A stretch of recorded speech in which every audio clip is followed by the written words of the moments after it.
Okay, so I'm just waiting. I don't want to say just waiting, but just to see what the check looks like. Uh, while waiting to see what the check looks like because this is the weirdest that I've ever been. This is the weirdest that I've ever been paid. Like usually, you know, these are the ones that I've heard of. You either get paid weekly, like I've seen daily in Fort Worth at a Taco Bell. I've seen weekly, bi-weekly, and I've heard of people getting paid first, 15th, and I've heard I think somebody said they got paid once a month. But that was some years ago, and I don't know what the hell they did. But this is like a 2-3 schedule where you either get paid, you're gonna get paid every 2 weeks, or you're gonna get paid not paid. You're gonna get paid 2 weeks, then you're gonna get paid 3 weeks because of how the calendar is set up. Why would you do something like that? That's craziness. Huh? Um,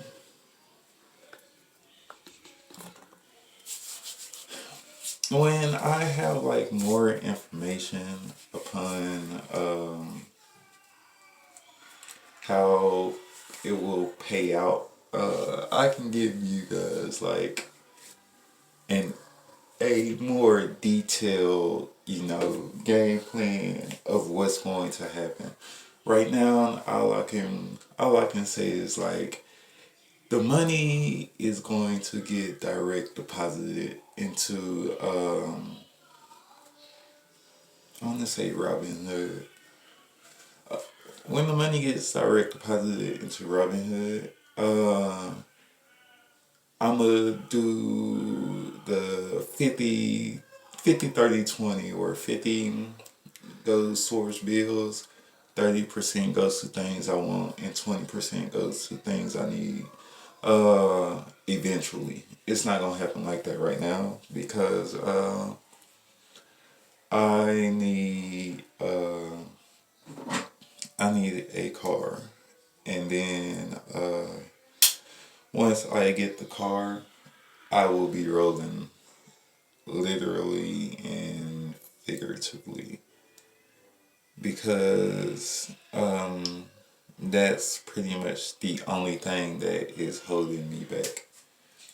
Um, like I can figure the rest out. The transportation is um logistics is hard when you're, I don't want to say trapped, but you're stuck in a certain area. So if I need to go if I need to go out of the city, let's say, it would be much easier to do it in a car than to do it, in on a bike or walking or taking the bus because of the time that's saved. Also, what is it? Um, the car isn't just a car, even though it's just a car. Um, I'm gonna use when I get the car. The car isn't just used to like go to work or to pick my kids up, or if I want to go do something. The car is just another tool to make money. So because the way this was the stupid plan. I'm gonna say it was stupid until I got more information. So the plan was to save up money, go get a car from the dealership, drive it until it's worn out, and then like in that second month, take it back to the dealership and be like, I don't want it. I believe this only works if there is some type of clause in the contract, because depreciation. So I was like, it would be cheaper than renting a car from Uber or Lyft to drive around, even though I was gonna like any car that I get, the first one I'm running into the ground, uh, because I'm gonna just use it to make money, whether that's ride sharing or ride sharing. Uh, because I'm gonna be like either Uber, Lyft, DoorDash, or posting it on Toro or Facebook Marketplace, so that if somebody needs it for ride sharing, it's all the same thing.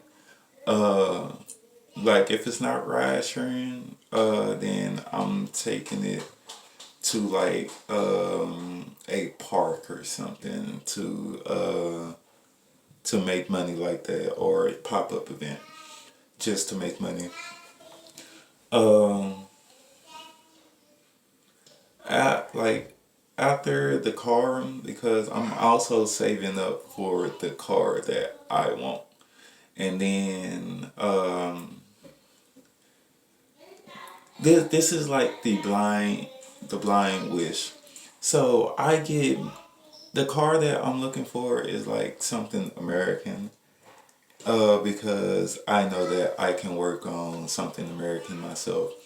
And in with this magical car, it's going to make it through the ride share phase enough to save me, enough to get me enough money to, get my first vending machine, or enough money to buy a vending route. And then this magical car is going to make it to the next phase of where I get the car that I want. The car that I want, by the way, is a Lexus RX fit. Oh my God, Lexus RX 350. Either the F Sport or just the regular one between 2016 and 2019. Um, because I just like the body style of the car. I have yet to get in one, but I've heard, like, I ain't gonna say I heard. I talked to people with this car, and all of them say the same thing, like, oh man, it's one of the smoothest rides. But cars get better, and this is just a small time period, and it's almost 10 years before that first car came out. So it might change and it might not by the time that I get there. Um, yeah. So this is just the small game plan, and then if the magical car can make it to this point, then the rest is golden. Like I know it's still gonna be its ups and downs, but the rest of it is pretty much golden, because I'm already. If I get to this point, I have my kids' financial like future pretty much like caught up to where it needs to be. I have the car that I always dreamed about. I have either one or multiple vending machines, and I will have income coming in from a job, income coming in from stocks, income coming in from the magical car if it's still around and working, and income from the vending machine, car, vending, stocks. What? Car, vending, stocks, job, and then my side hustle will be five that will be bringing me money in to make it like the biggest year that I will ever have. Like each year, I'm trying, to stack, so that it's not always hey, we're gonna start from square zero, and then we're gonna. So this is the next thing that's gonna happen after the car. So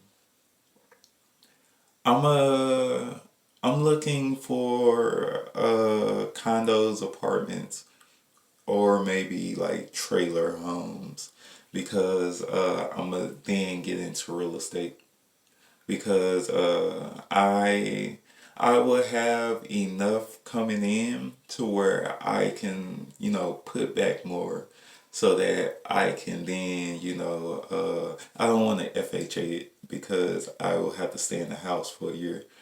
But you know, I would save up the money to put the 20% down and then I want to say 20, but that don't sound right.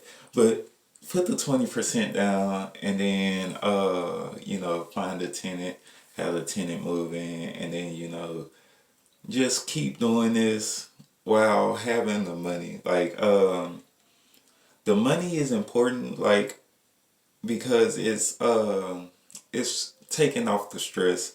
I know that people like this house right here. Um the last time this house had somebody in it, I believe was 2022. It's 2025. I don't know if in that 3 year period that they had somebody in here, but I know that they will have to pay those bills themselves.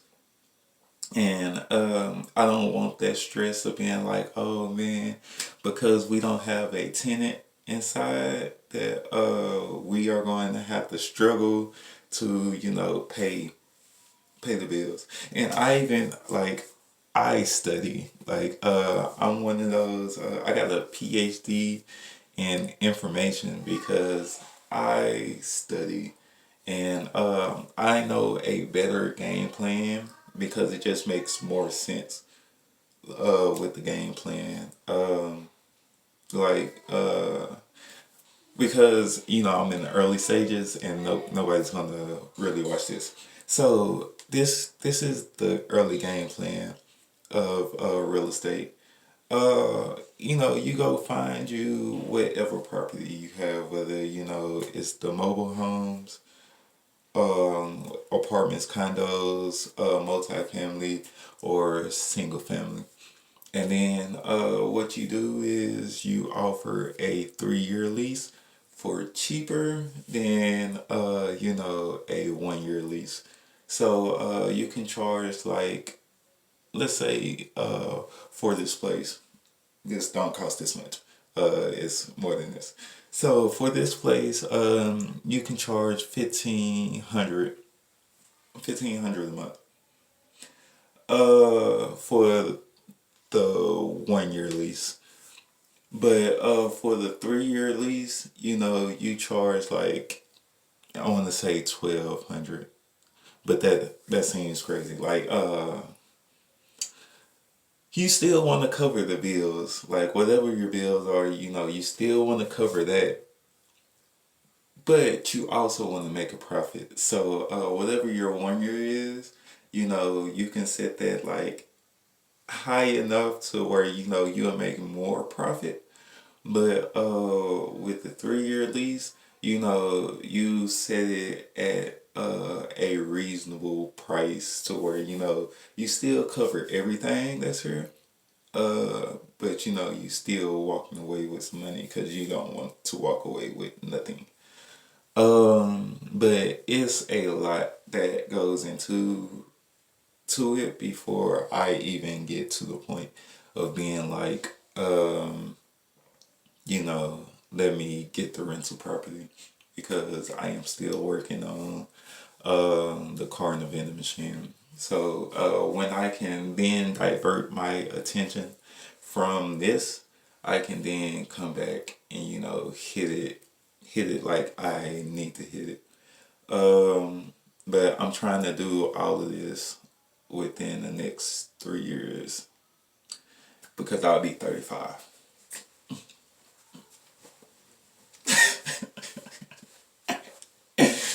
I'll see you guys later.